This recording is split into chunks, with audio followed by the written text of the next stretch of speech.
truly appreciate is the pedestrian-friendly feel of the downtown core and how vibrant that feels. And so one of the goals is to continue to encourage that. As we've seen development over the years in the downtown core, a lot of the historical buildings have that feel. They're close to the street. They are very engaging. And then we also have development in other pockets around there that's more auto-centric, more set back from the road, wanting to have our zoning encourage more of the former and a little bit less of the latter. We wanted to ensure that we're preserving that historic character as well. So not only is it just kind of pedestrian friendly, but there are elements of what we see on Main Street that we can start codifying in our zoning around design guidelines, around kind of size of buildings and how they structure and fit in with the rest of the sidewalk in the area there, to encourage more of that should, God forbid, any of those buildings have to be demolished or rebuilt, or we see any additional development over time. And then the other goal is to support kind of gradual economic evolution. So can't tell what the future will be, but we can build towards and think through what we hope it to maybe look like, and ensure that the zoning allows for that general evolution. And so in this game, we're looking at not just the downtown core, but what's the rest of Main Street outside of that. We're already seeing how there are light commercial uses on Main Street as you go out of town that way towards Ithaca. You can see there's Burn Dairy there, there's the school, there's Gothic Eaves. We're already seeing some kind of thickening up there and a little bit of light commercial uses. And so thinking, what would that look like to make that a more an easier process, so that we could see a little bit more of that gradually over time. On the flip side, and some of these are almost kind of the inverse non-goals, we spent some time talking about what can we do to discourage large scale kind of car oriented development. For instance, putting parking in the back, looking for smaller lot sizes so that buildings can be kind of individual buildings can be put closer together rather than one large building. That also goes into pushing away from these kind of unwelcoming streetscapes where you have this blank wall along a long walk. You can definitely imagine some of these in larger cities.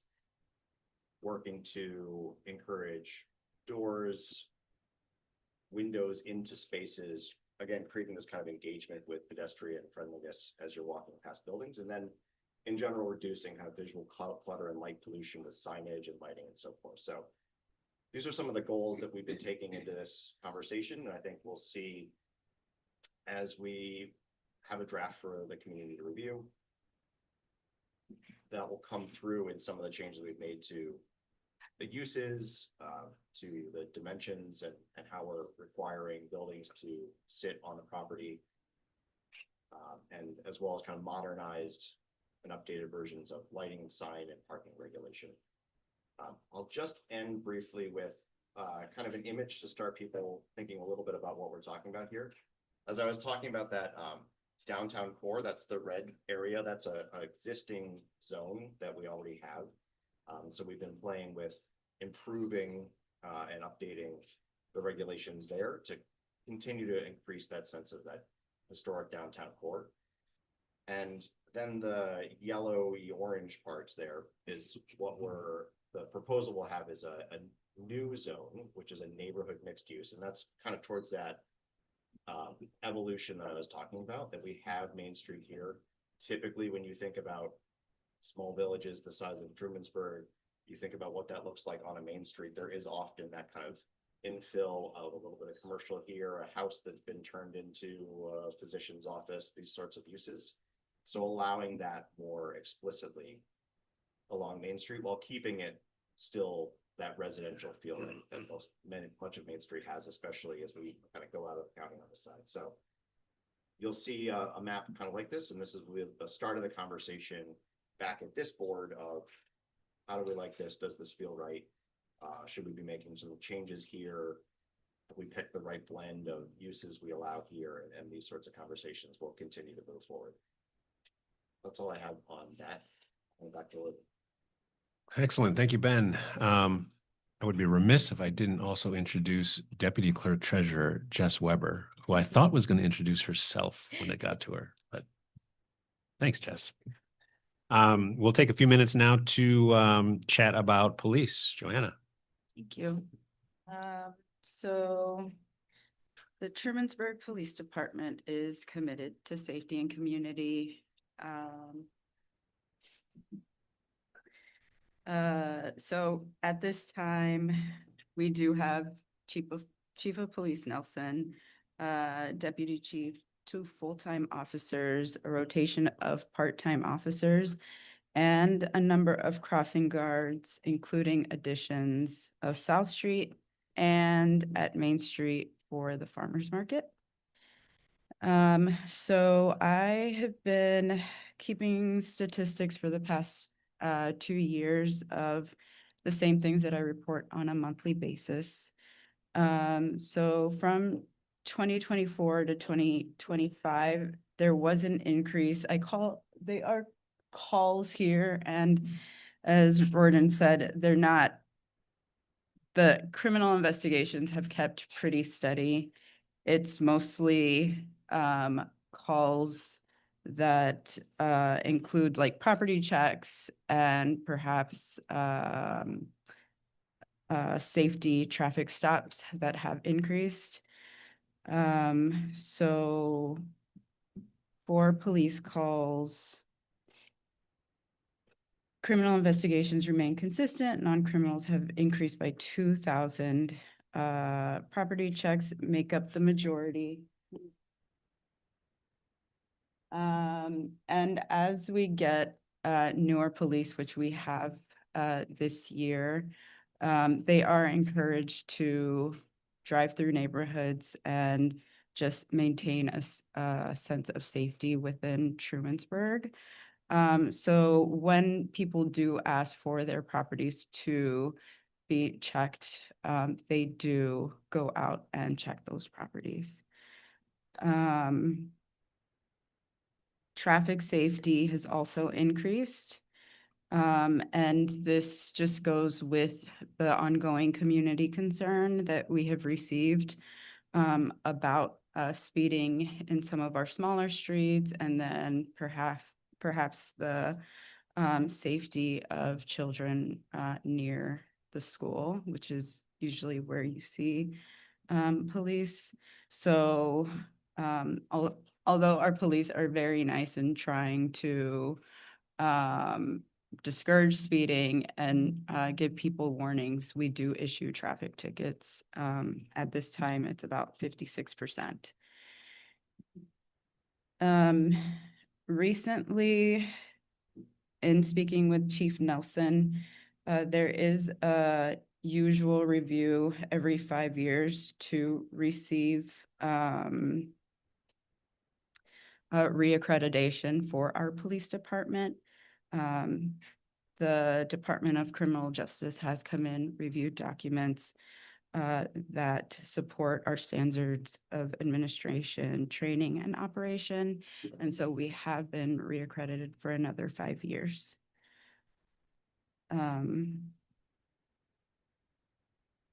And we continue to serve our community, same as last year, with police presence at public events. I don't have them listed here this year, but they are any community event that comes through Trumansburg, they are at those events. And you should feel comfortable in approaching police with questions that you have, and you'll continue to see them in our community.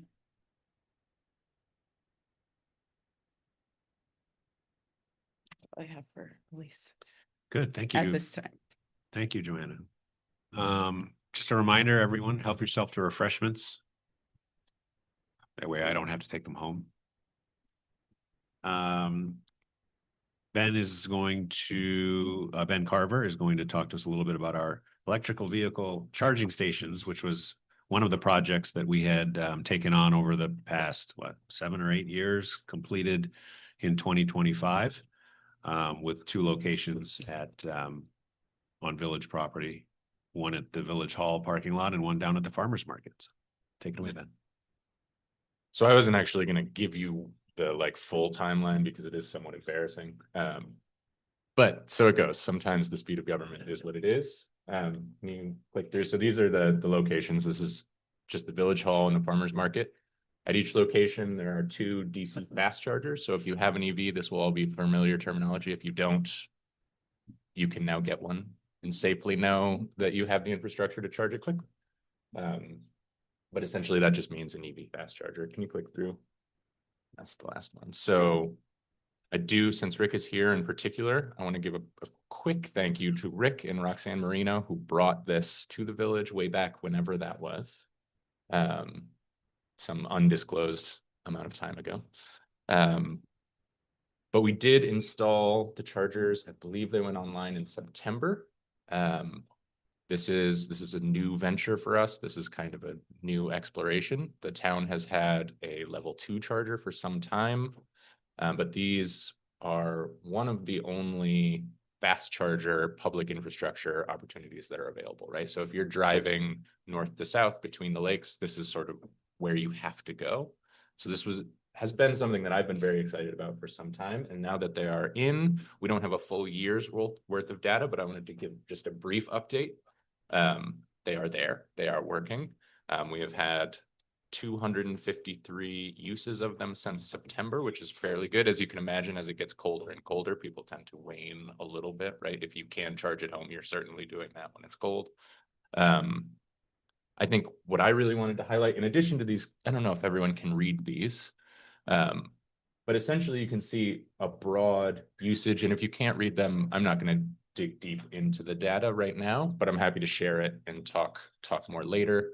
I think the big picture that I wanted to share is the cost versus revenue. So this is an estimated cost. As I said, we don't have a full year, but right now we are tracking at beating our costs by more than we would like to, right? So from a policy perspective, our goal is to remain as neutral as possible in terms of cost and expense here, or excuse me, revenue and expense. Right now we're overshooting that mark somewhat, but again, this is an estimate, and this is an estimate. All of these graphs are generated by the platform that we use. So my sense is that they are likely to be optimistic estimates. So when we have a full 6 months, a full year of data, we'll dig deeper a little bit and just make sure that we're on target in terms of what we're charging. But that said, what I really wanted to highlight, I think, is something kind of on auxiliary use, right? Because it's easy to think about EV chargers as a green or sustainability initiative, and it certainly is that. But one of the other big pushes here is essentially just the simple fact of bringing people to the village, right? This is one of the only, as I said, fast chargers that's available. If you are traveling north to south between the lakes, it is the only one. And so bringing people into the village is a core purpose. Unfortunately, again, it went in September, right? So this is not high tourism season or anything like that. But I did want to highlight just a couple quick numbers. So we have, since they opened and came online, about 253 users. Of those, 85 are unique users, right? Or I shouldn't say unique, but they're users who have used the station less than 5 times, right? So people that are maybe driving through, or are not in Trumansburg all the time. And the average charging time is about 2.5 hours. So that spans both the level 2 chargers, which are fairly slow, and the fast chargers. But it points to, I think, a little bit of, right, the idea that people are coming because this pulls people in, and then they're not only just coming here, but staying and spending a substantial or at least meaningful amount of time in the village. But I'll turn it over. And did you have some question? Oh, sure.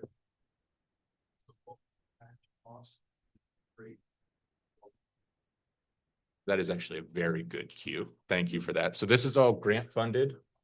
So there's no direct cost to the village consumer except ongoing costs, right? So if you see those numbers, right, if estimated costs go above revenue, then there will be some cost to the village taxpayer base. As it is right now, it's cost neutral, but it is a very good cue, I think, to publicly thank Anna Kellis, whose office contributed basically the gap, right? So we had an initial grant through DEC, and then Anna Kellis's office contributed the remaining gap.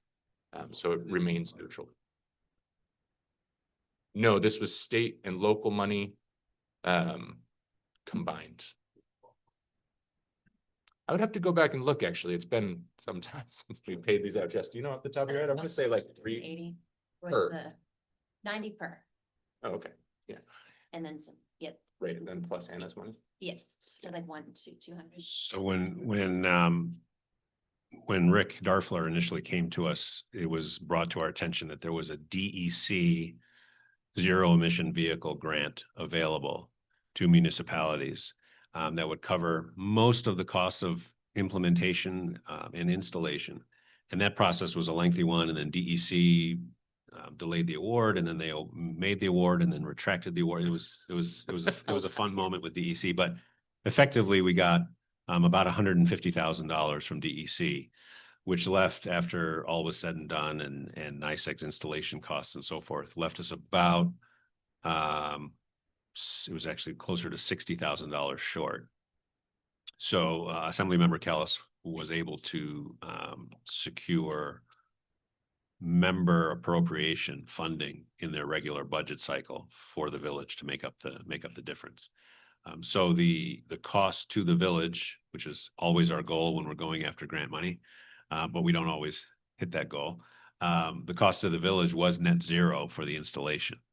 What we're waiting to see, as Ben mentioned, is once we get through probably a year, would be my guess, including peak tourism season, the summer, and so on, we'll know exactly what our costs are. And everyone in this room who's received a NICEAG bill recently knows that those costs aren't going down for sure. So we'll see what that actually looks like. We did, when we came up with the charge for the usage, we used kind of an average of other places that have charging stations in central New York. And I think we aimed a little high, but that was on purpose because we'd rather reduce charges in a year than have to crank them up a lot. So, but so far so good. I mean, these costs are certainly just an estimate. But if we're anywhere in the ballpark, that'll be a good sign. Yeah, go ahead, Ben. So one other thing that I've always noticed, been on the thruway, we have an electric vehicle. They never put a rain bill over any of these charging stations. Here you are plugging in high voltage. And if it's raining, it's just a simple convenience. Low safety, every auto pumping station for dairies, they all have this basic billions. You don't have to think of rain, snow when you're charging. So it just seems to me this huge oversight. Perhaps you put it in a future plan and put a little bit of a rain. So I think the difficulty is when you're pumping gas, traditionally you have to stand by your car, right? So the convenience is elevated and perhaps the cost is worth it. For an EV, the idea is you're sort of in and out. You plug in, you leave, or you sit in your car.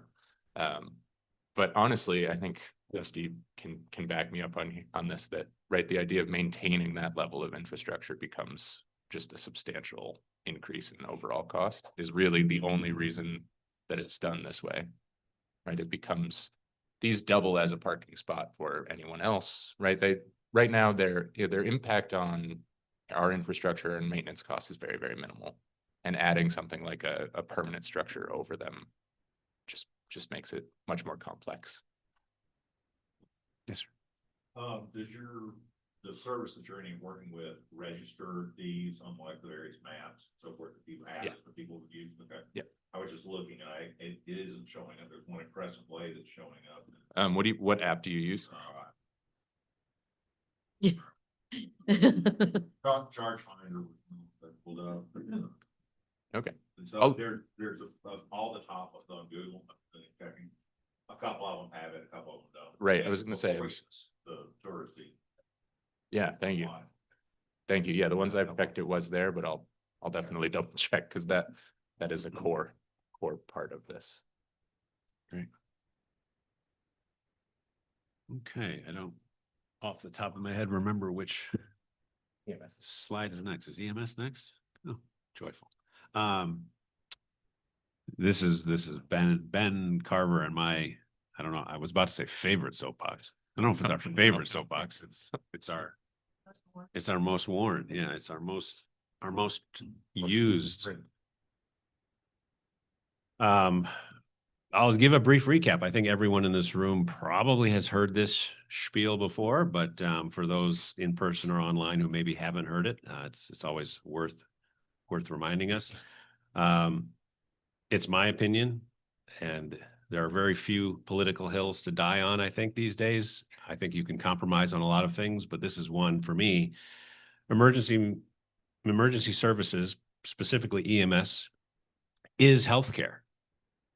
There is no, I think COVID really highlighted that for me personally.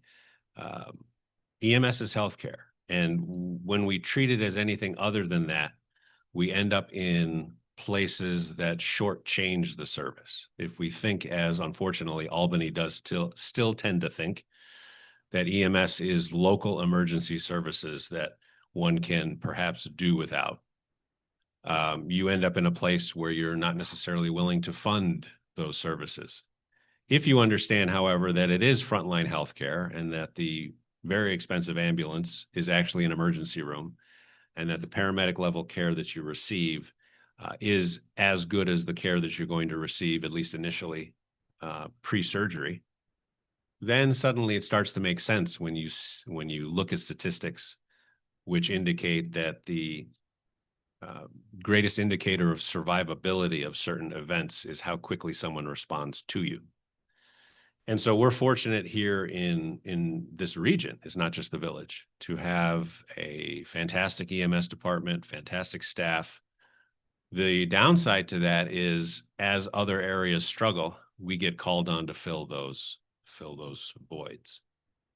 The next slide is last year's map. And you may not be able to see that very well, but every dot is a call. It's a call that Trumansburg EMS took.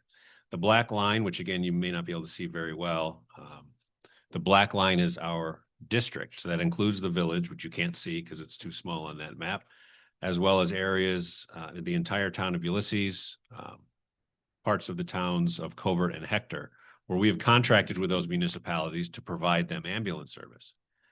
All the other dots outside that kind of black line are what we refer to as mutual aid calls. So a department in that area couldn't take the call. New York State Health Department requires the next agency available, if they have availability, to assist. If we go forward one map, and maybe Ben can click back and forth once or twice, you'll see the 2025 calendar year calls. And if we just kind of go back once and then forward once, you'll notice that we have seen, fortunately, a decline in the number of calls outside of our district. We go back one more time, Ben. You'll see kind of, I'm pointing at the screen as if you can see me doing it.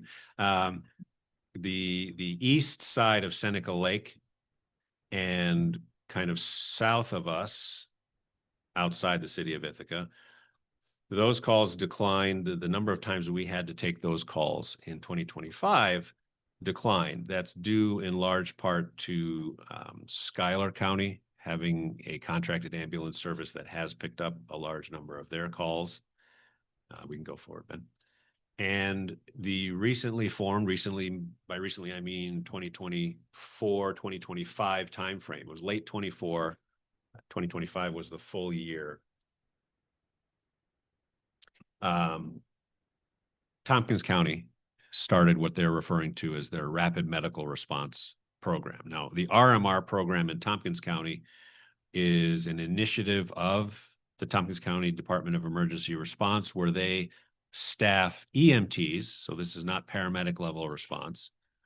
EMTs, and they don't have ambulances. So an EMT will respond in a fly car, an SUV, and they'll be able to pick up a number of the calls which are at least initially considered to be less emergent.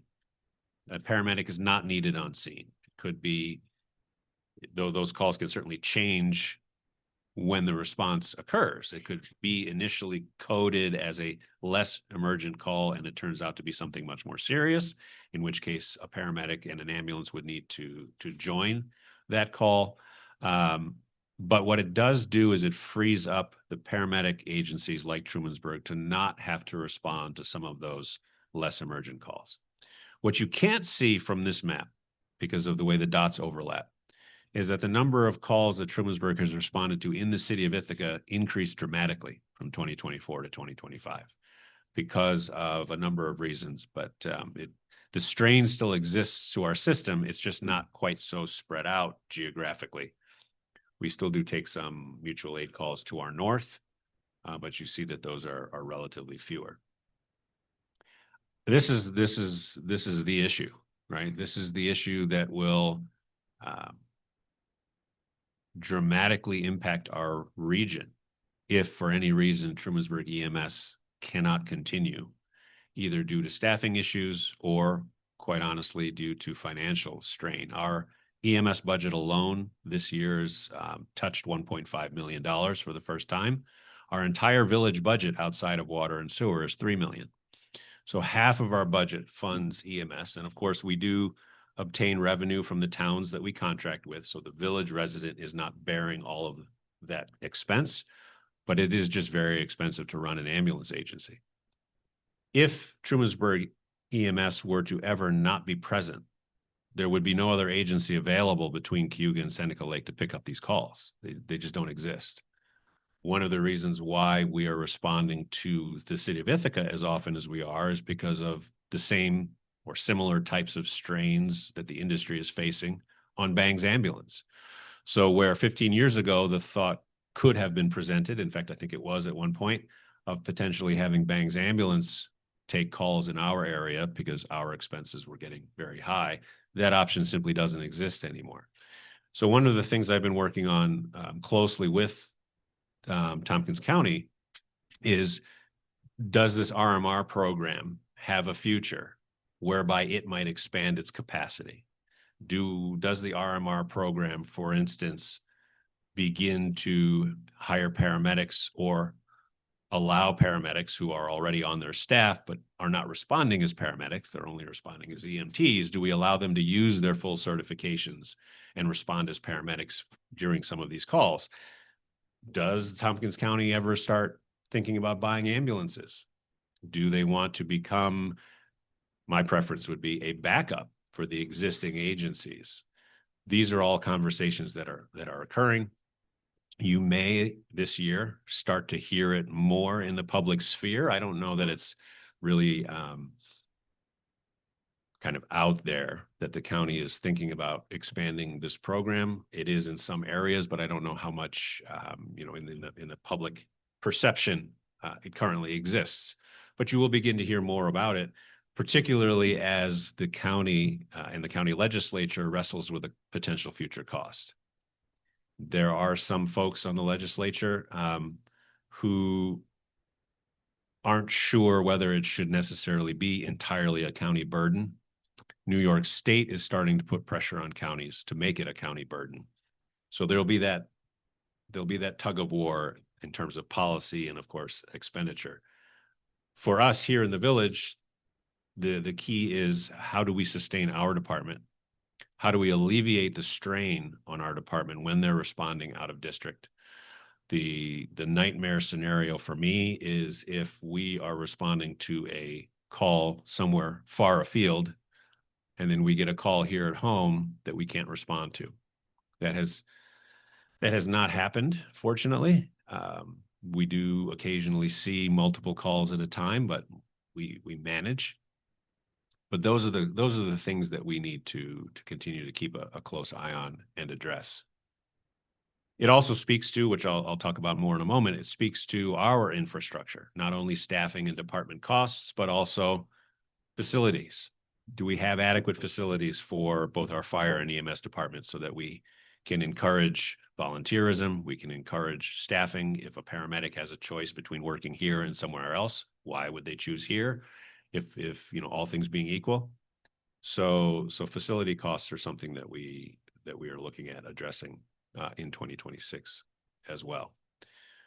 But this has become, again, I don't know if favorite is the right word, but this has become the map that we refer to every year just to see where this particular agency is responding to and what the trends are. The trends are that call volume does not decrease. If anything, it increases slightly. And the the stretching of the network continues, particularly to our south. Did you want to add anything to? I do quickly. Yeah. So I hesitate to muddy the waters here because I think what Roden said is really spot on, particularly in terms of the broader dynamics. The only piece that I want to add is really just to highlight something that Roden said, which is if you look at the older map and then you look at this map, you do see that we were in Watkins, we were in Montour, we were in Schuyler County a lot. Here you see us moving to Tompkins County. And I think what goes unsaid is what our EMS department is doing and what our fire department is doing, honestly, in both cases, equally true, is covering the weaknesses in the system that exist everywhere else. We also accept mutual aid on a fairly regular basis, but increasingly the strength of our department is making sure that these services are covered, right? That when you call an ambulance in the city of Ithaca, it's increasingly frequent that it's our EMS service that's covering it. And I point that out. I mean, Roden already pointed it out. I'm emphasizing that for two reasons. One, I think we should all have just a tremendous amount of pride in the EMS services that come out of this building, right? As village residents, I think that's something that we should all hold dear, right? Our fire department, our EMS is, in my view, second to none, which Roden has pointed out, and I think is true and worth emphasizing at every opportunity. The other reason that I pointed out is that this is, it's a point of pride for us as the Trumansburg's government. And it should be, I think, a point of pride for you, but it also is a policy question, right? We are funding this agency, I think, to great effect. But it's something that you all should consider, right? We are, if the city of Ithaca is not paying the taxes that we are paying to have Trumansburg EMS go in there, right? And I don't mean to throw them under the bus. That is the nature of the game. This relationship has gone, if you went back 3 or 4 more years, you would see Bangs and different companies from around us providing a lot more mutual aid here. As we have grown stronger and more resilient and more dynamic as an agency over the last 6 to 7 years in particular, 8 years maybe, we have taken on that role much more. So it's something that I just want to put in all of your minds as something to consider, right? Both the pride and the question of how long this is sustainable. I'll just expand on what Ben said just a little bit. In 2020. Yeah, well, It's never ending. We had 3 hours, remember? It's the well-worn soapbox. We warned you. In 2025, we provided mutual aid, I believe, about 180 times outside of our district. We received it 12. In Dryden, I'll just drag Dryden into this. Dryden ambulance is about 3 times our size. They have about 2.5 times our calls. They run 3 ambulances, fully staffed 24/7. In 2025, almost 40% of their calls were outside their district. Now they have an issue over there on that side of the lake, which you can see in this map. They're responding to Cortland quite a bit, but also to their south into the town and city of Ithaca. So it's the nature of the beast that we have this interconnected network, which if you were designing ambulance from the top down, you would not design it this way at all. It's evolved from the grassroots level up, out of fire departments and out of small communities. And now we have this large intertwined network. But as the president of the Dryden Ambulance Company likes to say, mutual aid should be mutual. Ours isn't. And while we might look at long-term trends on things like spending and say, well, it averages out over time, what we're seeing is not a cycle where we used to accept mutual aid and now we're giving it, and in the future we think we'll accept it again. It's a trend, and it's a trend moving in a direction where the agencies that have capacity and staffing, and this is not a small point, a resident base willing to pay for it, are going to end up providing the service elsewhere. And what's happening in Dryden is their taxpayers are starting to ask a lot of questions. Why are we paying millions of dollars for a service when 40% of it is going to folks who are not contributing to it? That's a fair question. I know that, and she's not here, so I don't want to pick on her too much. Caitlin Olson, our town supervisor, has asked similar questions. If the town of Ulysses, and I believe, if I'm not mistaken, nearly half, maybe half of the Ulysses tax levy goes to their ambulance costs, which the village is charging them. If some meaningful percentage of that, of our calls continue to be outside of the district, and Ulysses, Covert, Hector, and the village are paying for that, is that equitable? And so that's kind of part of the conversation with the county. I think it's the reason why when occasionally a state representative or the governor herself casts an eye towards this issue, they think it's best solved at the county level and not at the local municipal level, because there has to be some way to spread that equitability around in terms of service and cost. So it's stay tuned on all of those moving parts and pieces. We're fortunate to be in a good place with the ability to provide the service as opposed to other areas in the county which have no service unless someone else is able to respond. But it is an ongoing financial burden. Yeah, Ben. Yes, I'm going to talk about that in a couple minutes. Yes, Cynthia.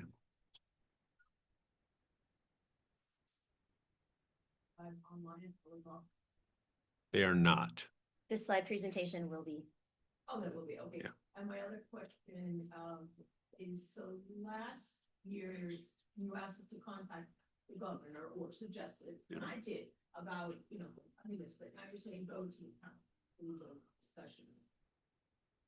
Well, so magic wand version, you would, sure. The question was, last year I had mentioned contacting state representatives, governor's office and so forth about helping to address the funding side of EMS. And now I've mentioned the county. Has my focus shifted? The answer is no, the focus hasn't shifted. The magic wand version of this would be that Albany understands, and I don't want to get too far into the weeds on this, but there was a bill introduced a few years ago by Assemblymember Kellis, which I helped write, which would have created a funding mechanism from Albany to municipalities to cover some of their ambulance cost. And it was modeled after CHIPS. CHIPS is, since 1982, New York State has given money every year to municipalities to help cover highway costs, paving, certain types of equipment. And it's been wildly successful, and municipalities rely on it to be able to keep the roads paved. Dusty's constantly trying to figure out, what road are we going to pave this year? Which one needs it? Which one needs it the most? So what Anna and I did was in coordination with the Association of Towns and NYSAC, New York State Association of Counties, we developed a bill which said, let's take the CHIPS model and let's apply it to EMS and start sending some money to municipalities, even if it's at the county level, to help subsidize these skyrocketing costs. And what we got was what Anna got. Fortunately, she was willing to take those slings and arrows. What she got was a lot of pushback from a lot of other assembly members in Albany saying, this is a local issue, it's not a state issue. Why would we be spending our money on it? And in particular, some of the pushback came from downstate in the New York City area. I'm intrigued, and again, we're getting into the weeds a little bit. I'm intrigued by the fact that the new commissioner of the FDNY is Career EMS. And 70% of FDNY's calls last year were EMS. So is there a window of possibility here where, with New York City now perhaps being on board, we could get Albany to revisit this idea of providing some funding to municipalities to help support this service? I would like to think so. So to your question, Cynthia, should we lay off the governor's office? Absolutely not. I think that Anna and I also worked with Senator Michelle Hinchey on some of this. Our best guess is that about $2 billion, that is with a B, about $2 billion a year would cover most of the expense of providing EMS in New York State. Now that's a giant number until you realize it's less than 1% of the state's budget. So for 1% of New York State's budget, they can effectively, in my opinion, solve the EMS crisis in the state, but they don't want to. So yeah, keep pressure on the governor's office in Albany. I think what we're doing in Tompkins County is probably very forward thinking with respect to the RMR program. So should we also encourage our legislators to put our local tax dollars behind this program? Of course, I think the money is going to be spent somewhere to provide this service. Should it all come from the town of Ulysses and the village of Trumansburg and the towns of Hector and Covert to provide this service throughout the region? I don't think so. I think it should be spread out. Does that mean our costs continue to go up? Yes, but it should be spread out over a wider base, unless or until such time as Albany decides to help fund what I think is probably one of the most essential of services. Certainly, if you're the one that needs the ambulance that minute, you're going to think it's the most essential service. So, sorry, we'll have to repeat the question. Should we be more active in the county meeting and bring this into a public dialogue? I mean, I'm never going to say no. I think that, so the county legislature is not resistant to this. They're funding the RMR program as it currently exists. It's whether or not it expands. Yeah. Rapid medical response. So that's the non-paramedic level response program, which takes pressure off of the paramedic level agencies. They're not, they continue to fund the program. It's this ongoing question of how much of it is county responsibility and how much do we expand it? That's certainly encouraging our legislators to understand the critical nature of the service and the support that it deserves is helpful. Can you add the net mutual aid statistics to whatever you publish for this meeting? Sure. please? Sure. Thanks. Yeah, Marlene. All the time, they used to come here because we already have all these services. Who gets that? Who gets the fly card? Where does it go? Their focus right now is on areas that, sorry, the question was, does RMR kind of cover everywhere in the county or, you know, do we ever benefit from it?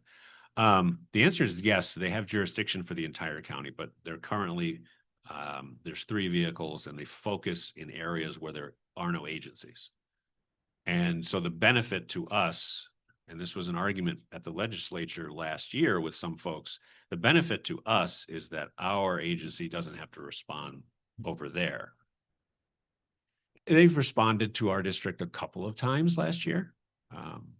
But the real purpose or the impetus behind it is to ease up the pressure on Dryden and Trumansburg and Banks. Got plenty of time for more questions on that in a few minutes, but I do want to just touch on some of our big projects for 2026. These are not new. It's nice to wrap up the occasional project like the charging stations. But as we've indicated, these things can take some time. So the question about fire and EMS facility, I have been for the last 2 years looking at, so let me take a step back. In 2024, we received what I think is the first ever direct congressional appropriation to the village in our history of $3.5 million for renovation and or construction of a new facility. That $3.5 million was based off of a 2020 cost estimate that a new facility would cost about $5 million. And 3.5 was kind of in fact, I think 3.5 was the upper limit of the ask that I was allowed to ask for. And I figured if I could get 3.5, we can borrow 1.5 and get a new facility. Somewhere between 2020 and when the award was received in 2024, the cost of that facility doubled. So what was going to be a $5.1 million facility was now a $10.4 million facility. I think I can probably sell to everyone in this room borrowing $1.5 million. I don't think I can sell borrowing $7 million. So we've spent the last couple of years looking at design revisions, worked with the fire company and our EMS leadership to cut down the scope of the facility from, I think it was 22,000 square feet. We cut it down to 17. Those cost estimates came in at $8.9 million. So congratulations, you saved yourself $2 million. You still need to borrow $4.5 million. So what I've done just in the last, I had some time to think about this over the holidays. What I've moved towards, and this is the first time I'm mentioning this publicly, I'm working with our engineering firm as well as fire company and EMS leadership at looking at what might be possible on this footprint. What might we be able to do on this building? Now, this building is older for sure. The property footprint is not very big, so we have a lot of space limitations, but I want to see what's possible. We did have a plan put together for us back in 2016, which would have renovated this building and allowed for some, I would say 75% of what we really wanted to have done. About 75% of it would have been accomplished in that renovation. And at the time, the cost was $1.5 million. And we held a public meeting in this room, and a lot of folks were very concerned about borrowing that much money. Now it's like, well, and borrow $1.5 million in your sleep. It's easy, right? But with cost escalations, that same plan brings us to about $3.5 million, which we have in hand. That's the initial grant. We're applying for 2 other state level grants. One is called VFire, stands for Volunteer Fire. That's a program Governor Hochul put into place 2 years ago, which allocates some funding to volunteer fire companies only, which we happen to have one. We don't have paid fire staff. The maximum award for that is $1 million. It's very competitive, so I don't have a good sense of whether we will receive that or not. And there's also another grant we're applying for, local government efficiency, or LGE for short, because we do contract with 3 other municipalities in 2 other counties. We probably qualify for some funding, again, a maximum of $1 million there. If we get both, happy birthday to us, right? If we get both, now we'll have $5.5 million in hand. We can do a lot with that on this footprint. If we only get one or the other or neither, then we'll have to make some decisions. But I've pivoted from, brand new facility, which really would have been ideal. Build a facility, it's like building a house. If you can design a house exactly the way you want for your needs, it's always better than renovating the 1800s farmhouse. But some people really like to renovate 1800s farmhouses. And if that's your only option, then that's what you do. This fire station is, I don't think Jack would disagree, it's the emergency facilities version of the 1800s farmhouse. It's going to be a lot of work. It's going to be a lot of work to renovate this building to the needs of toward the current modern needs of these 2 departments. But if it is more cost effective to do it that way, then certainly we're going to take that option. What I don't want to do is, 2016, we had a plan to renovate this building. That was 10 years ago. So the need has been here for over a decade. Fast forward a bunch of years. Fortunately, we get some congressional money. Maybe we get some additional grant money.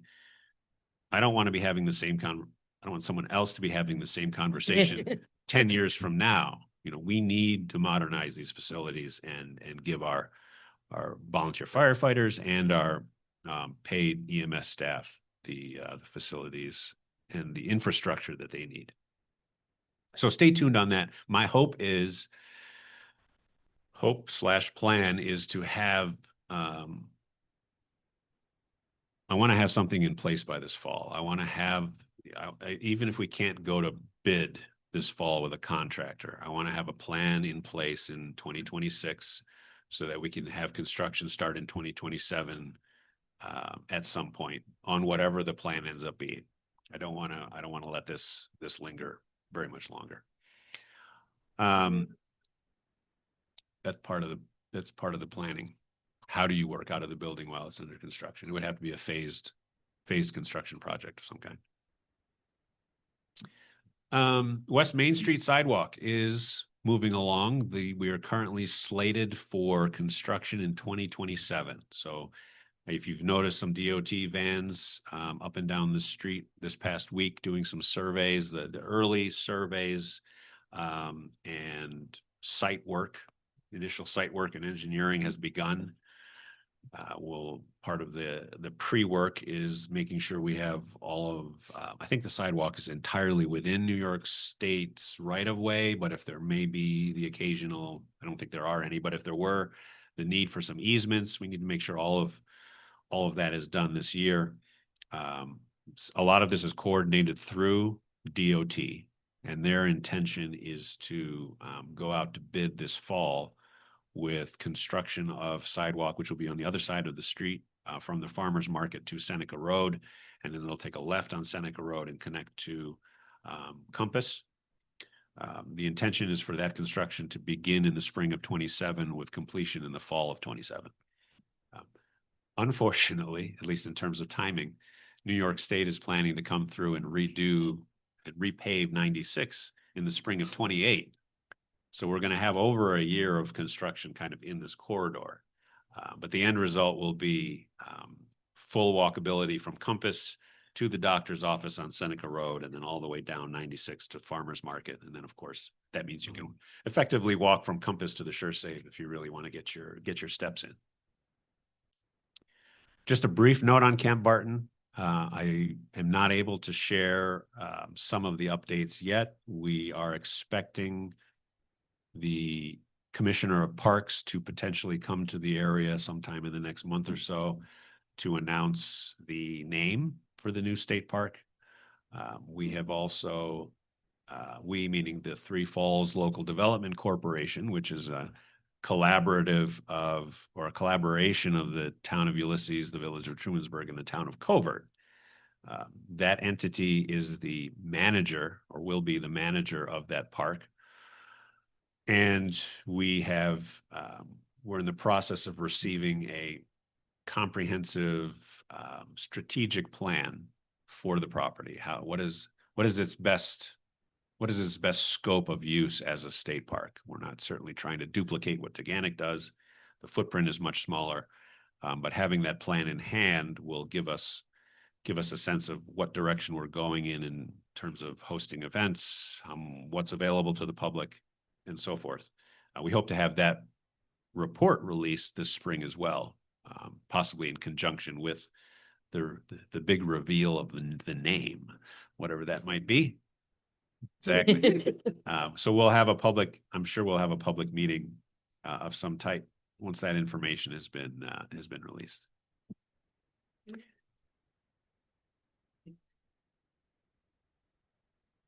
Never say no chance. So the Boy Scouts will have a handful of events as they did last year. In terms of other events for youth recreation or the community, it's possible, but not yet determined. Yeah, but Have all the people that you need on the board for the LLC. yes. So the LDC has 3 municipal members, and there's 2 representatives from each municipality representing their specific municipality on that. The meetings are open to the public. We certainly welcome attendance. We have the ability to add additional members should we ever want to, but that hasn't come up. But for the moment, we're in pretty good shape.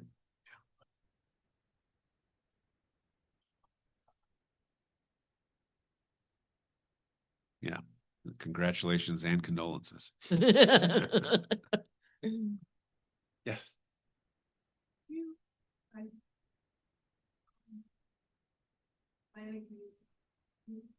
Oh, sure.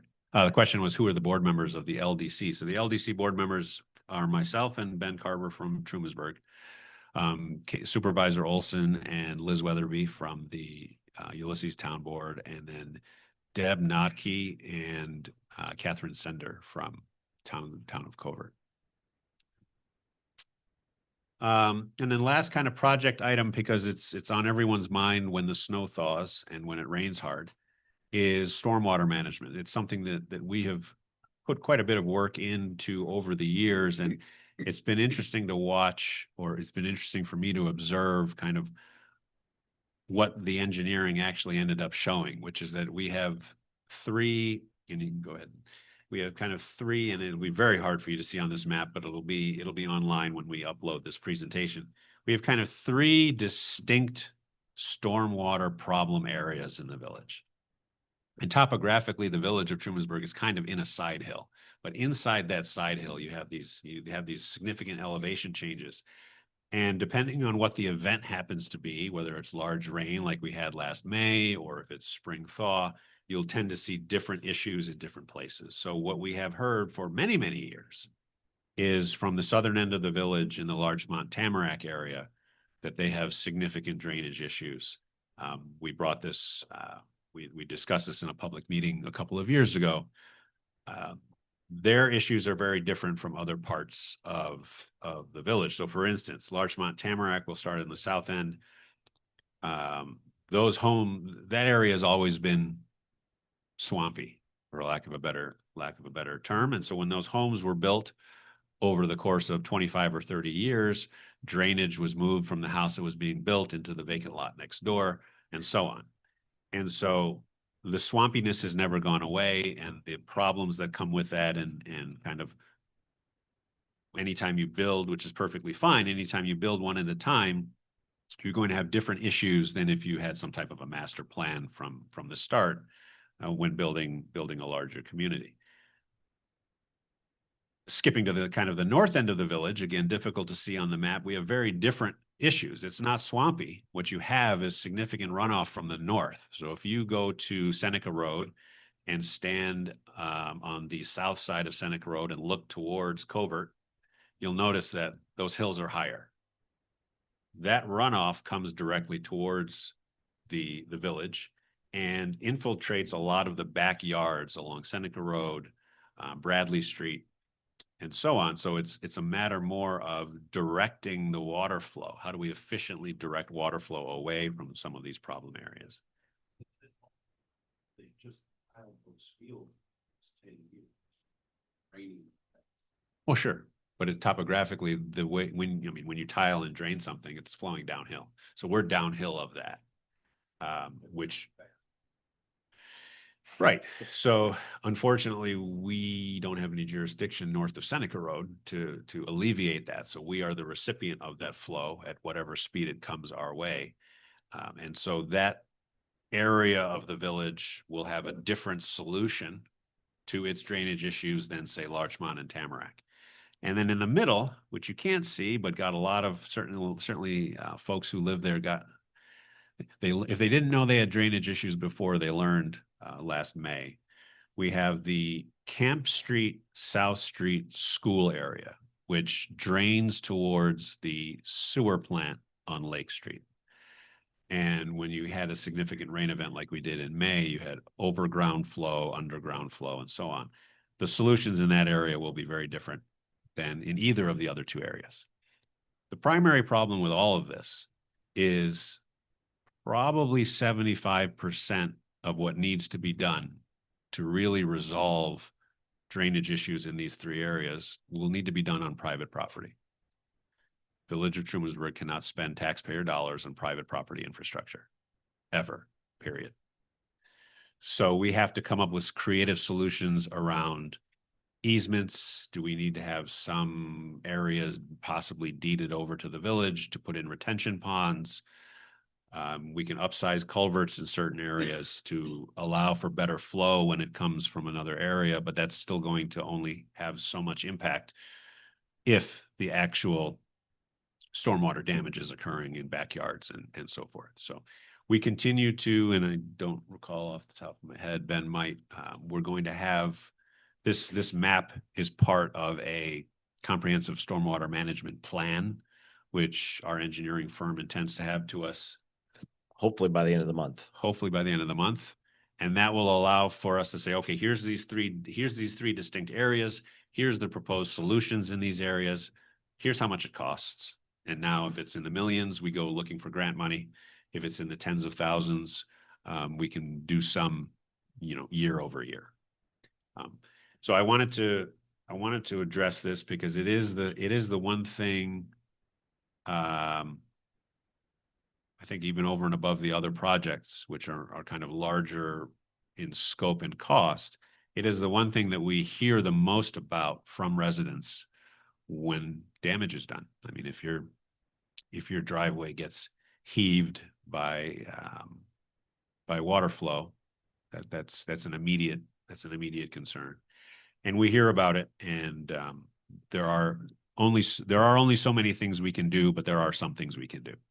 And so we will be continuing to move forward on seeking some of these solutions this year. Yeah, but MRB Group, we've been using them for a number of years, going back to our water system upgrades. Yes, Kathy. I don't know how to phrase this, but did they investigate the school at all? And their enormous non-permeable. Yeah. Right across Main Street. Sure.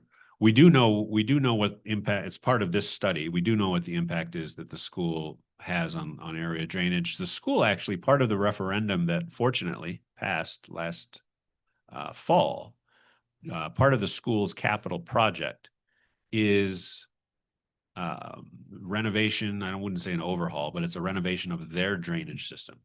So one of the things that we, meaning MRB, is going to be doing for us is working with the school, because the school's engineers, you know, if they upsize their drainage, but it has nowhere to go, that's not going to be very efficient. If they work I don't want to get too far ahead of ourselves, but part of what's going to be suggested out of this study in the Camp South Wig Street area would actually work very well with the school's plan. So I don't know if there's, certainly going to go and find out whether there's grant money available, combined, you know, school district application with the village and so on. If we can have those two projects dovetail, then we might be able to make a real impact in drainage in that area for the village residents and for the school. So to be continued on that one. Yes, sir. Like I talked for. Yeah. Water. Neighbor pumping her water on the other neighbor's down. Yeah. Another person put in something that doesn't work and now has a big pond next to their house.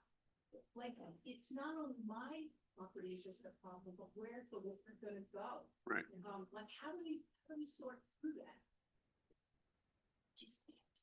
It's a great question. So certainly we would like you to, anytime you see issues, and especially if you can take pictures or video, we would like you to submit that to us so that we can pass it along to our engineering firm, because we've been doing this for a couple of years, so they have a better sense of where the issues actually lie. That northern end of the village is one of the trickier parts, because our ability to upsize infrastructure is limited to the street right of way. So we can make some improvements there. But if a property owner, a property owner would need to connect to that infrastructure somehow.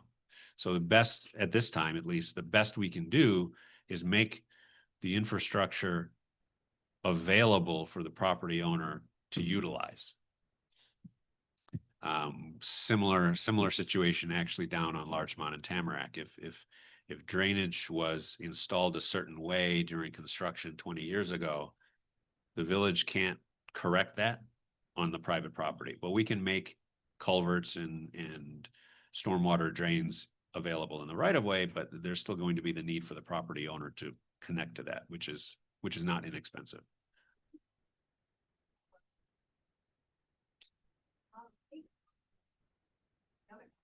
Yeah. I actually walked my house on Sturbridge back through that big lot, just Seneca Road, and somebody is putting a giant pump there. And that area gets really, really flooded out. Is that who did that? Is it property? Because I know they used to have a pond around the house and it's no longer there. Like, I think that's my sister.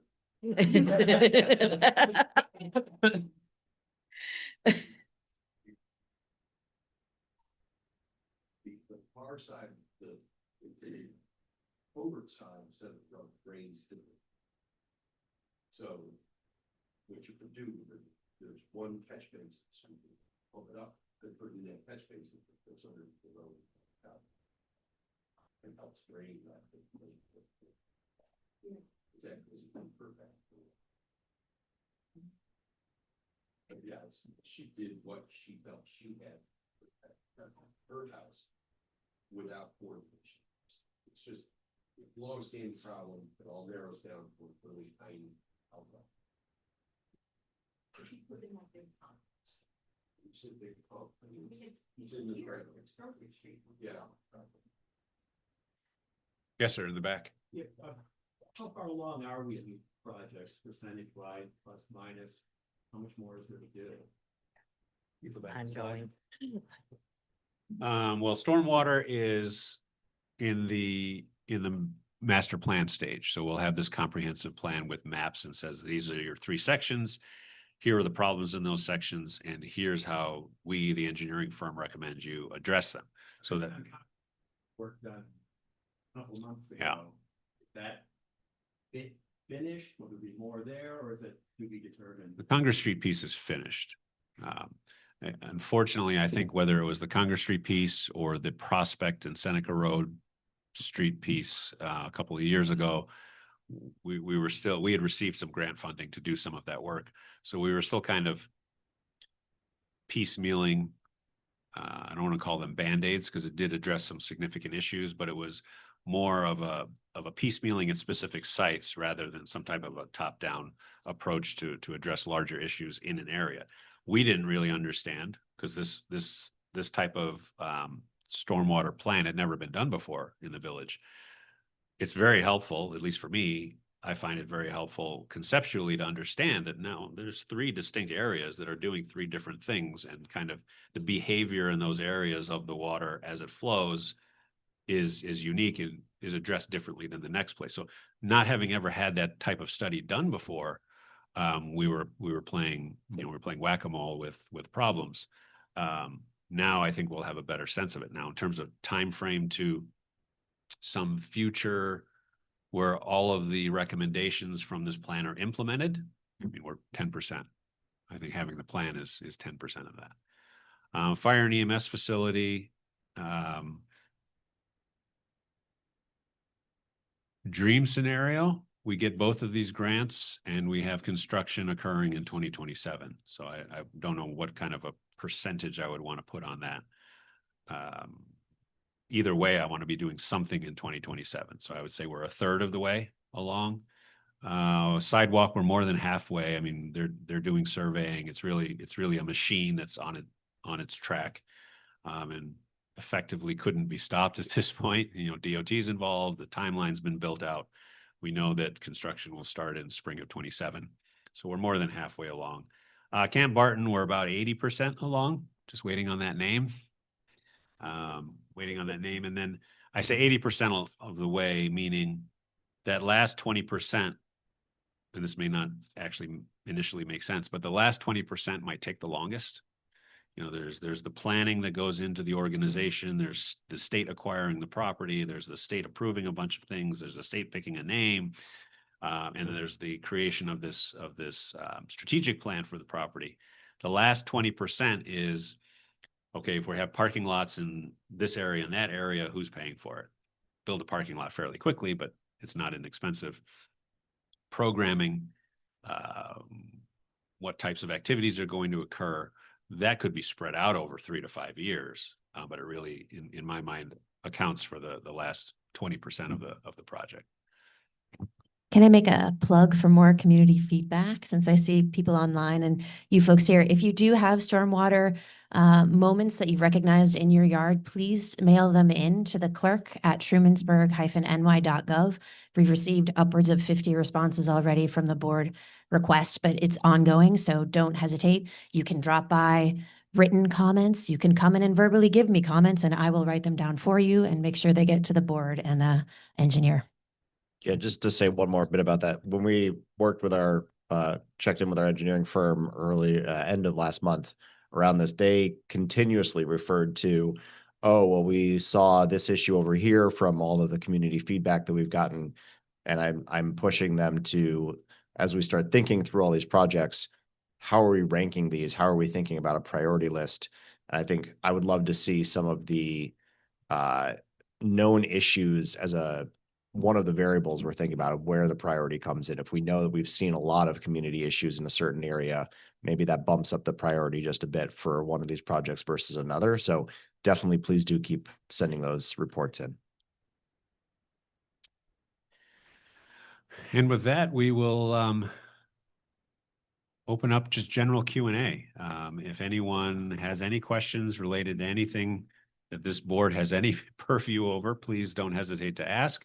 If you are online, joining us via Zoom, you'll need to use the raise hand feature. I've turned off some of in the age of Zoom bombing, I've turned off a lot of your abilities to unmute yourself or turn on your camera. So if you have a question online, please use the raise hand feature and we will get to you. And if anyone here in the room has questions, just please raise your hand. Jessica will bring over a microphone so folks online can hear your question. And Hello. hi. Hi. I really appreciate all the discussions around how you bridge progress and maintaining the integrity of the community.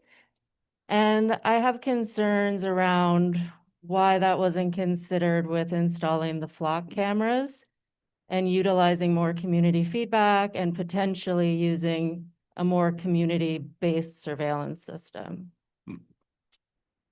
That's a great question. The question for anyone who didn't hear it was why we didn't solicit or take into consideration more community feedback before installing the flock system. The simple answer, and this is going to sound like a cop-out, but it's not, and Joanna, jump in anytime. The simple answer is that it wasn't controversial at the time. So the flock system is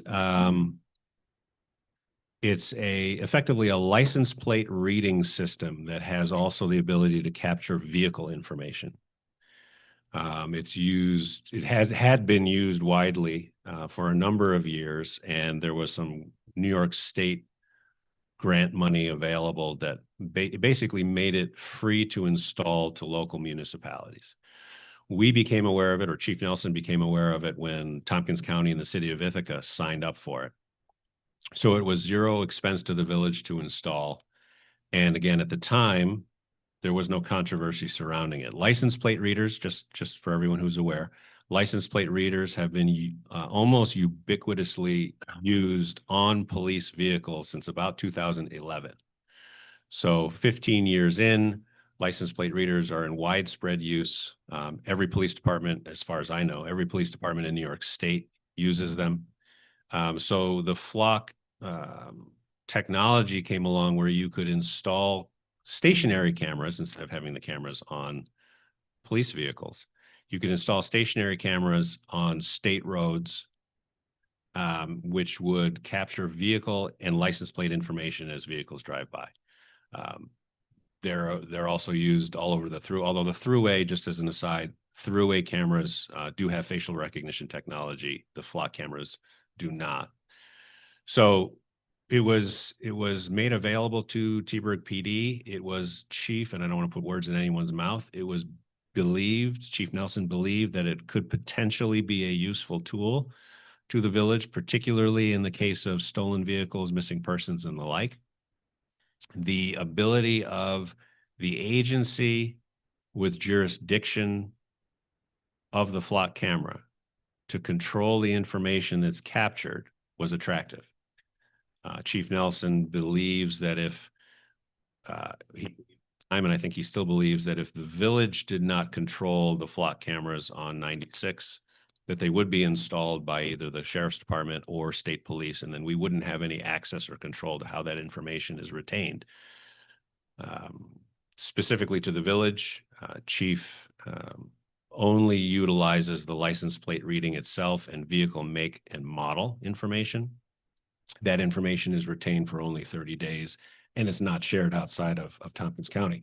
In terms of your kind of initial question about community feedback, it's a fair question. I don't want to be in any way dismissive of it. But again, at the time, there was no controversy over it. And to be quite frank, if we sought community feedback on every operational decision that all of our departments make, nothing would ever get done. So, I'm sorry, could you repeat that? This is a pretty significant thing that affects people and they're not consenting Yeah. to it in any way. Yeah, I understand that, and I'm sensitive to those concerns. I will say, and I hope everyone takes this the right way. We're talking about a state road when we're talking about Route 96. So New York State does not have restrictions on the use of those roads by public agencies with respect to vehicle information. So your vehicle, you can't register a vehicle in New York State without, state information being publicly available to any number of agencies. And so I think when we talk about surveillance is a very large word, and it's very scary, even though everyone has a Ring doorbell camera. I don't. But in terms of A lot of people in the village have them. in terms of what the village is doing or what the village is responsible for, it's a very narrow use of, understandably, a potentially scary tool, but a very narrow use of it in a very narrow area, which has yielded some positive results already. I mentioned missing person, stolen vehicle. Those issues have come up, and so we will, and Joanna can expand on this. We will be keeping a very close eye on its usefulness. If the contract that we signed for the use of the cameras expires in, I think, the fall of 27. So if in the next 18 months we find that it's either problematic or Chief Nelson determines that the usefulness does not outweigh concern that exists, we're under no obligation to renew the use. I'm just curious real quick, because you acknowledge that there is controversy now around Flock, the company in and of itself, and their ethics. Does that change at all the committee's feeling about doing business with Flock? I mean, you yourself said in the initial video that it feels a little big brothery. And I don't know if any of you know, but Syracuse is currently breaking their contract with Flock. There's a lot of discussions in Ithaca about breaking contract or at least blocking access of the cameras. So I'm curious, just a current statement. Yeah, I'm not going to speak for everyone on this board. I'll just speak for myself that I have the utmost confidence in Chief Nelson's discretion and decision-making. And so the extremely narrow scope of use of the technology that he is currently implementing, I'm comfortable with that. What I would be very uncomfortable with is if we did break our contract with them, there is no doubt in my mind that those cameras would remain and be taken over by either the sheriff's department or state police. Yeah. I'd be less comfortable with their use because we have no input or say in how they're used. And I'm very comfortable with Chief Nelson's discretion on it. But again, it is something that we will be keeping a very close eye on its usefulness. If something isn't useful, I'm not necessarily going to keep it just because it's, the latest, greatest thing. If we find in the next 12 to 18 months that it has proved to be of benefit to village residents vis-a-vis its ability, from a purely public safety standpoint, again, I refer to missing persons, stolen vehicle kind of thing, then if Chief Nelson believes that it's a worthwhile expenditure to continue it, I think this board would have to take that into consideration. If anyone else wants to. And Johanna did go into this at our last meeting in depth about discussing that with the police department. We don't retain that information for a long period of time either. It doesn't go infinitum. I think wasn't it 30 days? And then it just goes away, correct? Right, so the way that Trumansburg uses Flock is very small compared to City of Ithaca or maybe even Syracuse. We do control the information that we can see. I know that we also have a page that addresses perhaps public visibility, that I'm not quite sure if it's on the village website yet, but it should be available as early as this week, to really see what those cameras capture. It's on my desk. It arrived there last week. And so I will be posting what the chief and Joanna have developed to put public view, which I think will answer a lot more of the what is seen? I think the responsibility of Flock and the use of Flock is and should be maintained by the people that actually use it. I understand the concerns that are nationwide in protection of underserved communities and people that are targeted. But again, that remains with the people that actually use it, just like any other tool that is being used by private or public corporations. At this time, we do have policies and procedures in place within our office that do help that is for the safety of our community. As far as your question about whether or not we recognize the concerns. That's great. Could we ask this then, if you're going to publish information, to get the specifics about what's captured and the specifics about what Flock shares with other institutions beyond the town? Because I think the problem we've got is, while you're using it potentially for, and not saying you're not, for good reasons, other institutions may take that same information if they have it available to them. And that's the challenge that I think most of the groups are having with Flock, is that they have not been abiding by the clear terms of service, or they've been very similar to Ring cameras. That's a different problem. Have been ending up giving that information to other institutions beyond the scope of what you agreed to. So that would be the other thing, is can you confirm with Flock your understanding, if you can publish what you've agreed to, and then confirm with them that they are still abiding by that? I think that would make all of us feel a lot more comfortable. It is an ongoing work that the chief and I have been doing with Flock. And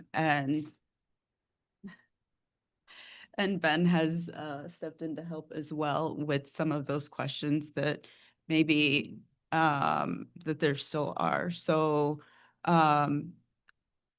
when we first got Flock, which we haven't, we only started using once those cameras were up during the summer of this year. It was very easy to choose which departments to share information with. Within our village, that is a very manual job. So we have been able to narrow down the departments that our information is shared with, and we are able to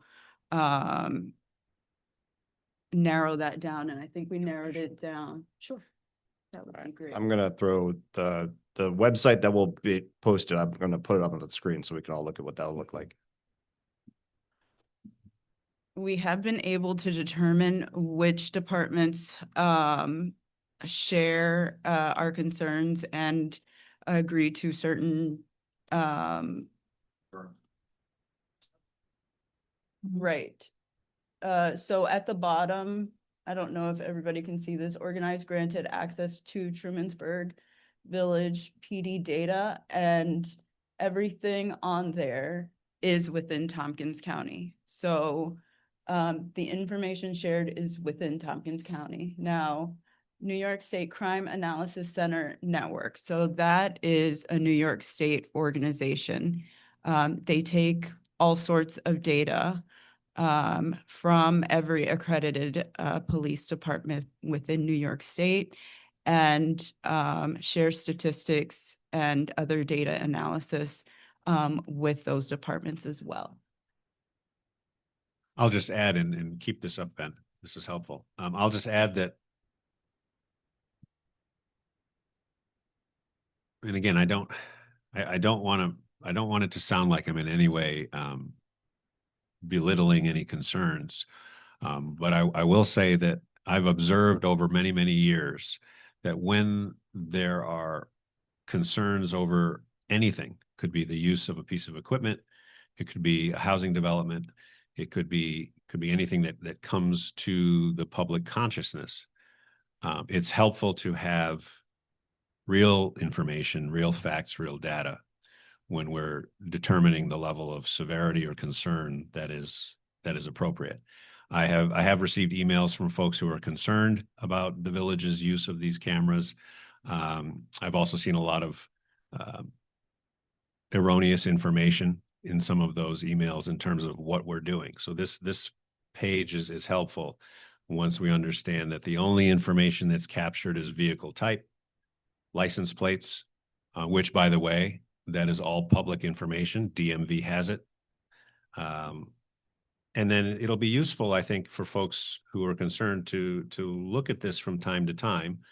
In the last 30 days, there have been almost 20,000 unique vehicles detected in the village, 0 searches. So that means the Village of Trumansburg Police Department and any of the agencies that we allow access listed at the bottom, no one's looked for anything in the last 30 days. That's important information to have when considering whether something is being used. From the police department's perspective, it'll be good information to find out whether this is even useful. From the concern standpoint, it's good information to have with respect to, is it being misused? So, yeah, go ahead. So the I don't want to, what they broadcast to you is the concern, because it's not necessarily what's being done with the information. I can put a dashboard up that says whatever I want, and something else could be happening with the information behind it. That's been there has been observed reports, don't know if they're factual, because Flock hasn't denied them, that in particular, the federal government has access to more of that information, and those searches don't show up on your dashboards. That's been the accusation made. That's what's in public. And that's the reason why everybody's now concerned, because Flock hasn't denied it. And that's very similar to what's happened with Ring cameras, by the way. So I think that's the concern, is going to be, it's great that you're going to show this information. They may be telling you one story. If you've got a contractual obligation with them, ask them whether or not they're abiding by the contract and get that in writing explicitly, so that we can feel more comfortable that what you're being told and what you're telling us matches up with, what we would want to do as a community. That'd be the request. I do understand that. I have looked at the contract. I have reviewed the article with the concerns about Flock. I have also reviewed the state or the public releases from Flock that address some of those concerns. Our contract, it does say that data is shareable. Their press release also clarified what some of those terms meant, including the fact that the federal government does I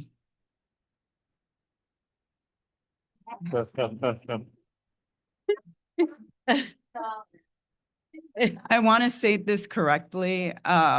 So the way that they addressed the contract line as to whether data is shared, the data, just like with any other request of data, they have to have permission from the people that actually get the data. So they have to have permission from us in order to receive our data. We'll certainly keep I want to get to other questions. This is an ongoing review and monitoring process on our end of how the service is used. My understanding, because I read those articles too, my understanding is that many, if not all of those agencies which had data pulled without their knowledge, had never made any restrictions within the system on the user end with respect to who could access. So that's something that I have a lot of confidence in Chief Nelson to. I know we wanted to move on, but I just want to summarize this. One thing is I actually want to say thank you to everyone asking these questions, because I know I think we've all spent a significantly larger amount of time reading about Flock, understanding the system, talking with Chief. I've sat down with Chief Nelson and had him walk me through the system to see that we're doing two-factor authentication, to see that we're requiring case numbers before doing searches, some of these best practices that I've been learning by doing this research and looking into these flock systems and making sure that we're actually have enabled and turned on those best practices. So I think we started this knowing a lot less, and now we know a lot more, in large part because people have been continuing to come up and press this issue. So I really appreciate everyone engaging on it.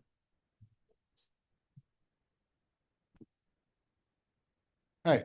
Well, now that the topic of unwanted government involvement has been broached, I'm wondering what you all have talked about, discussed, planned for when we have the eventual visit by immigration officers.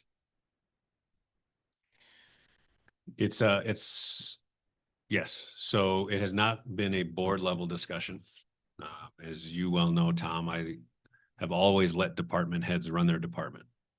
My conversations with Chief, and I'm sure Joanna's talked to him about it. My conversations with Chief are that state and federal authorities do not need local permission to do their jobs.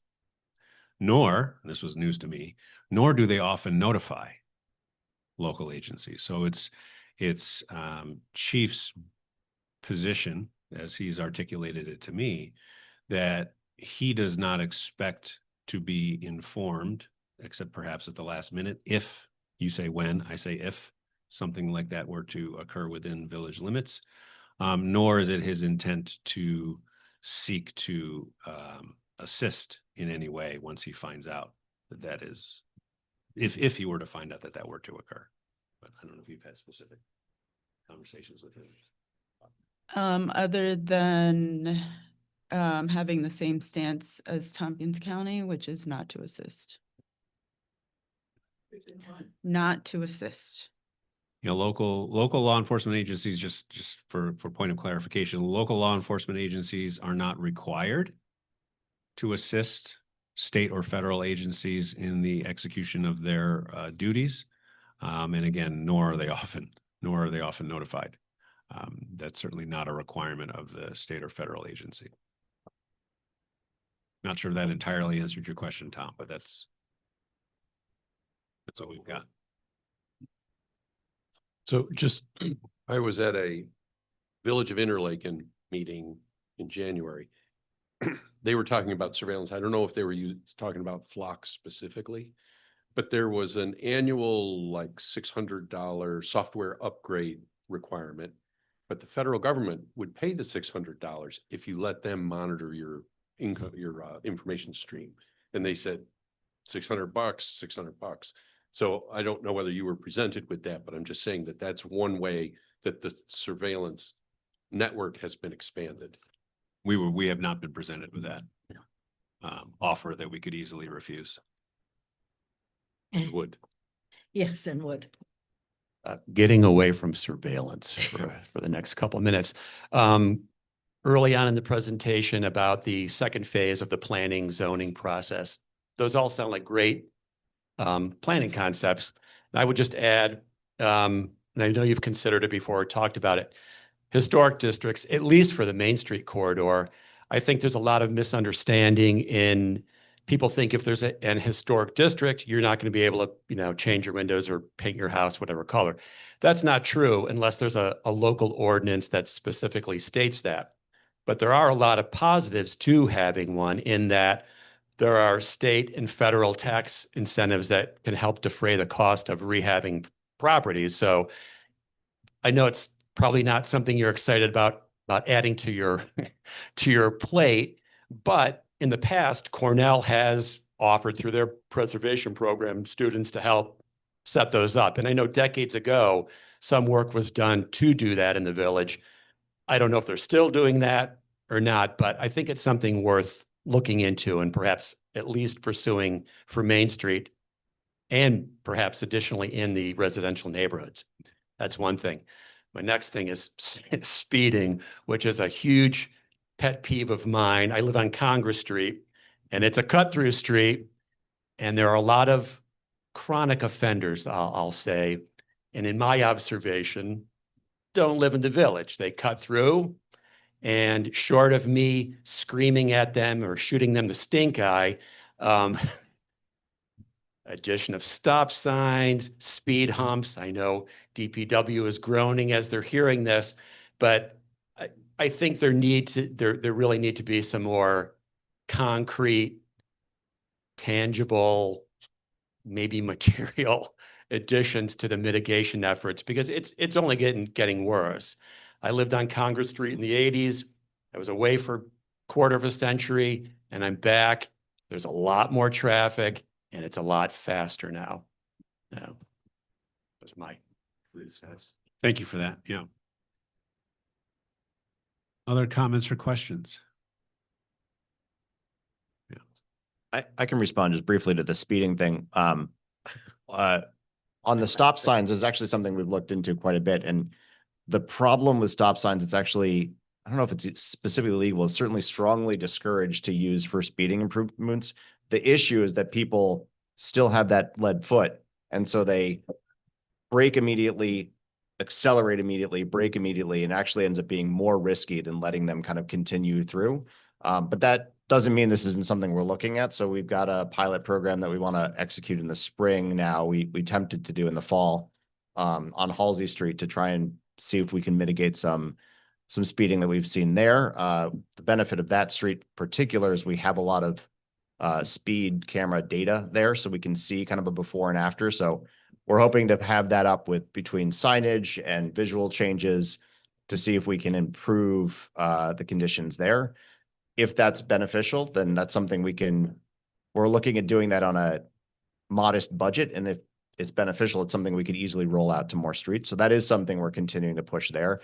It is definitely, I think outside of stormwater, maybe the other top issue that we continue to hear. So it's definitely something we're looking into. As far as police, we could definitely look at putting and monitoring at least actual speed limits in those areas that are problematic by putting a flashing sign. It actually does capture speed data and timing to really look at when people are speeding the most. And it actually also captures numbers, so we could actually see how congested those roads are.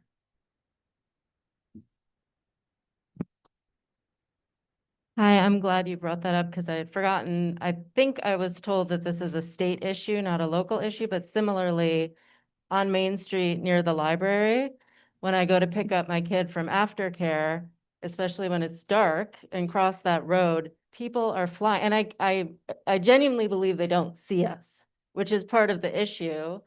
And so I'm sure this conversation has taken place before, but like, is there a way for us as the village to have blinking lights or at least like highly reflective signage there to get people's attention? Because they're really not seeing pedestrians on the side of the road at all. Yeah, darkness isn't. At the bus stop, correct? Yeah. Yeah, there's a bus stop right across the street from the library, and then that's the crossing road. There's definite darkness there. Yeah, I darkness is- actually almost hit somebody.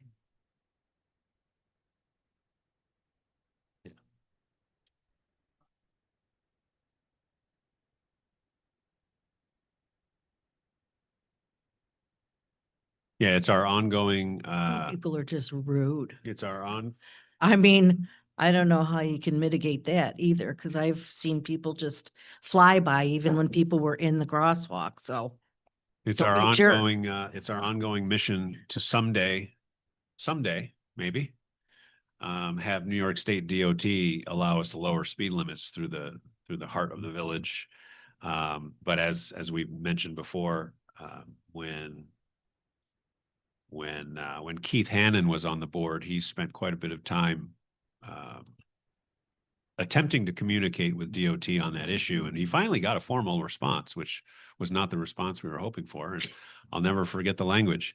The formal letter of response from DOT was that crash and fatality statistics do not warrant the lowering of speed limits on Main Street in the village of Trumansburg. I think, okay. So in other words, somebody has to die. So we know where their priorities are, but it remains an ongoing mission of mine to be a pain.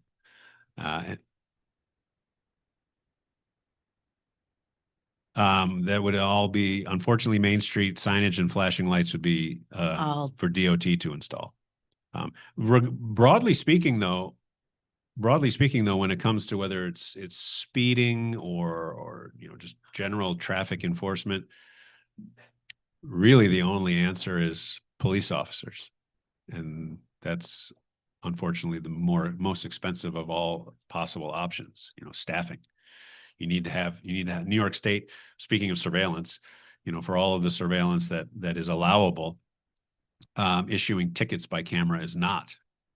So if we want to enforce, if we want to lower speeds, if we want to enforce some of these things, we're really looking at bodies, which is something that we saw the statistics with respect to vehicle stops. That has increased.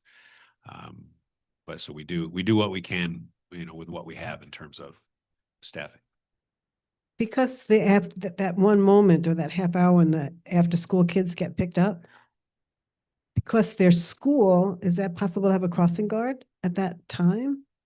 I mean, it's like a half, whoops, she gone? There is one.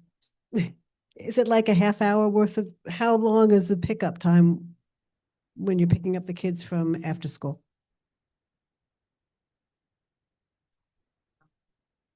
Oh.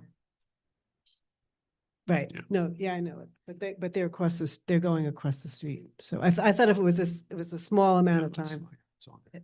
Okay. Other comments or questions? Yeah. Sprint. And just a reminder, if anyone online has a comment or a question, please use the raise hand feature in Zoom. I just had a clarifying question about the EMS response. You mentioned Dryden responds to about 40% of the calls outside of their district. What's that statistic for Trumansburg, if you have it? We're about 16 or 17%. So we're under 20%. Happy to give you more granular information on that if you're interested. Generally, I think if there is, I don't think there's a nationwide statistic on this, but we've generally found that any agency can expect to provide mutual aid about 7 or 8% of the time. So round numbers, right? 1 time in 10, you're going to have a call where you're going somewhere else. That kind of makes sense, right? Intuitively. And that seems to be statistically what we see in areas where we don't have strain. Once you're over 10%, you start to ask questions. Once you're north of 20%, you are providing coverage to an area that's not paying for it. Period. That's just the situation. So, again, happy to give you more detail when you need it. Other questions?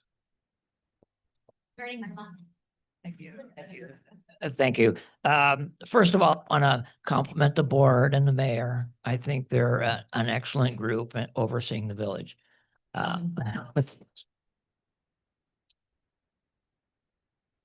Secondly, I don't want to beat a dead horse, but I'm concerned about short-term rentals. I know we've been through this over the years. I think there's a place for Airbnbs.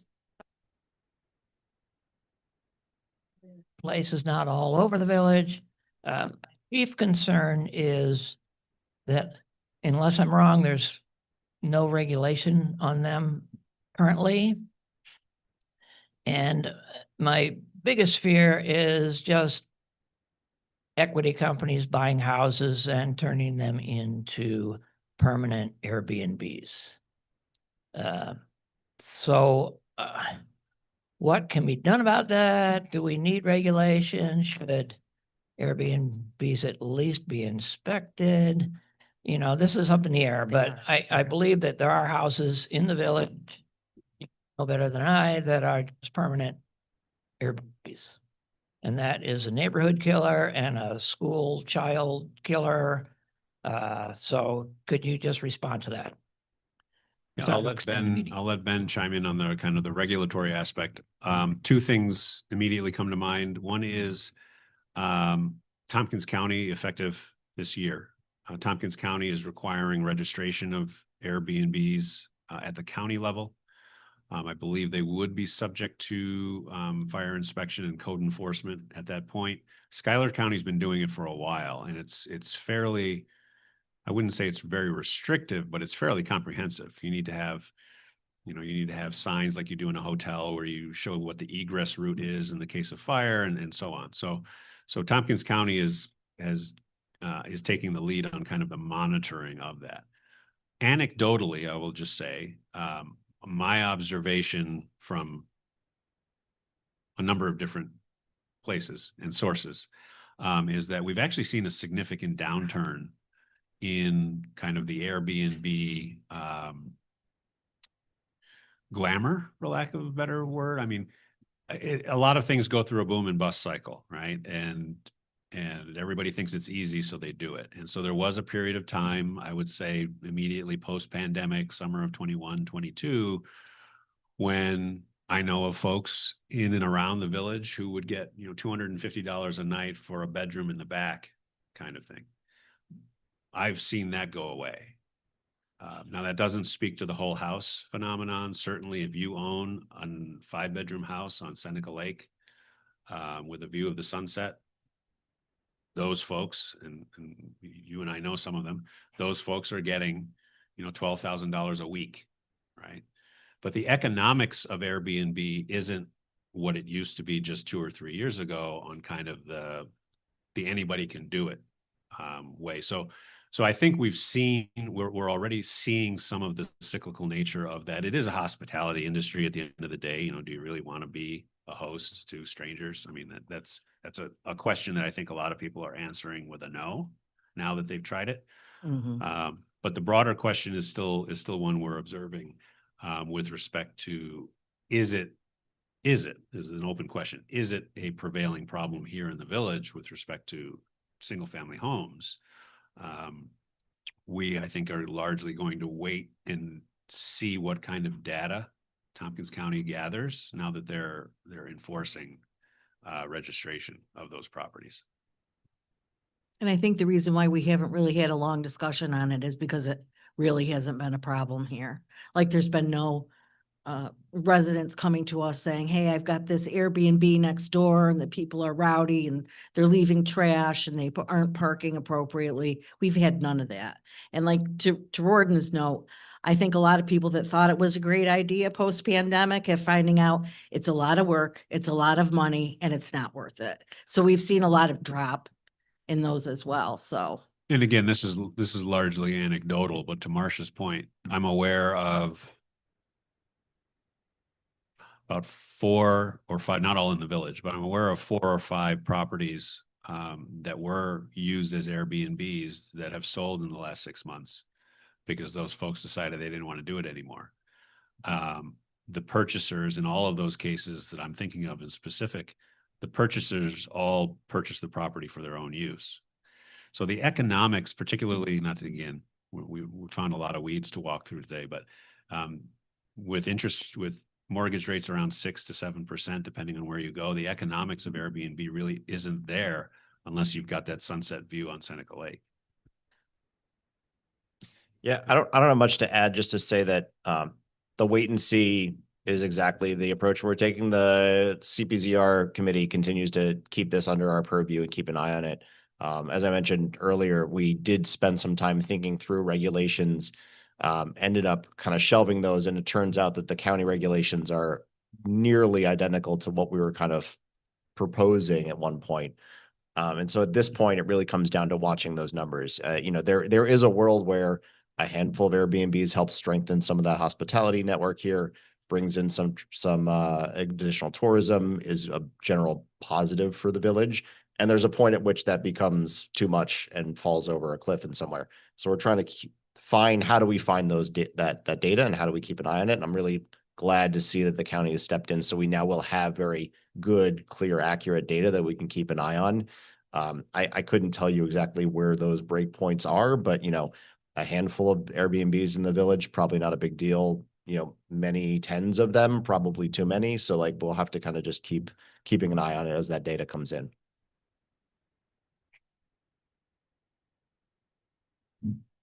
Still not seeing any hands online. Okay.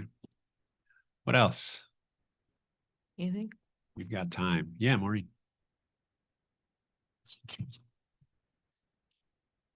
I just want to echo what Peter started his comment with. I'm so appreciative of this board and the candidate's willingness to run again to continue to serve our community. What you have all demonstrated today in an annual meeting is what I have found that you have been as responsive at your monthly village meetings or at the office when community members have questions or concerns. You answer with heart, with intelligence, and willingness to learn more. So I very much appreciate the efforts of everyone on this board and your willingness to run and serve again. Thank you.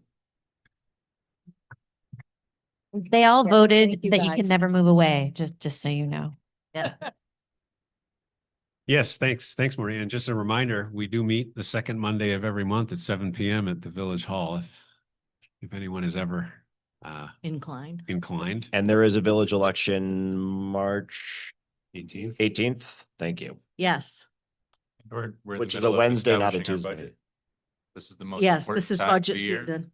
in terms of direct impacts on your taxes. So please come. I always pitch it and no one ever comes. So please buck that trend.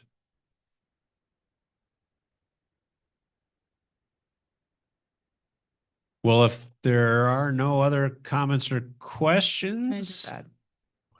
just wanted to add one thing and one comment, just about the earlier discussion on flock. I think the main concern for our community is whether we are keeping our community safe and the safety of some of our some of the people that are being targeted currently. I think we have a very great community here in Trumansburg, people that are willing to step in when somebody is in need. I have definitely seen that. There's definitely a network of people that are willing to communicate and actually stay neighborly within our own community, also willing to speak out for those people. So I just wanted to highlight that. I am very well aware of that. And I hope that everybody in this village really does continue to step up, because it's not something that is going to stop anytime soon.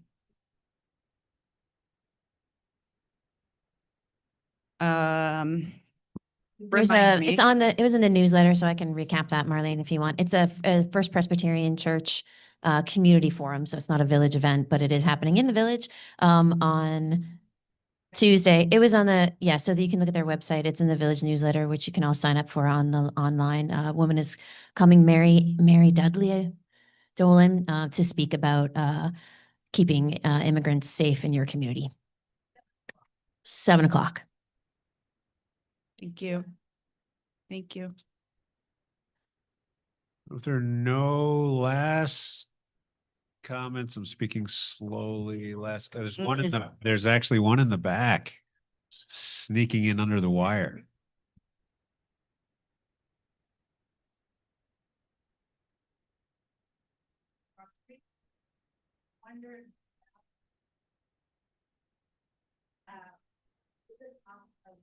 There are crosswalk signs that are pedestrian activated that lights up to say there's something wrong. There's only a couple of minutes. Pedestrian moves across. That's like we do it at a stop, right? We do the same thing. On Main Street. Yeah. It's a great question. I actually don't know. Certainly DOT approval would be needed. So we're in New York State DOT Region 3, which is out of Syracuse. So we would have to contact, they actually just got a new administrator. So I have to reach out to her to find out whether that's a local decision to install. I think it could be, but that would also make it a local expense. So I'd have to find out what the cost is. If the answer is no, it's not a local decision to install, then we would be requesting the traffic study to find out whether there's enough pedestrians crossing to warrant the installation of the device. But it's interesting. I'll look into that. Yeah. Those seem to proliferated on college and university Yeah. campuses within the past couple of years. Yeah. Specific present possession might have been. But they also own the property. Yeah. That's an interesting question. Okay. Let me, I'll. There's find one out down about at that Teganic Park too. Other last minute comments or questions? That was a good one. That's. All right. Well, I want to thank everybody for coming. Thank everyone online for joining us. We will always seek to get out information timely and in as many ways as we can, anytime anything interesting happens in the village. So thank you all for attending, and I would entertain a motion from the board to adjourn. So moved. Second. All in favor? Aye. Don't forget to vote.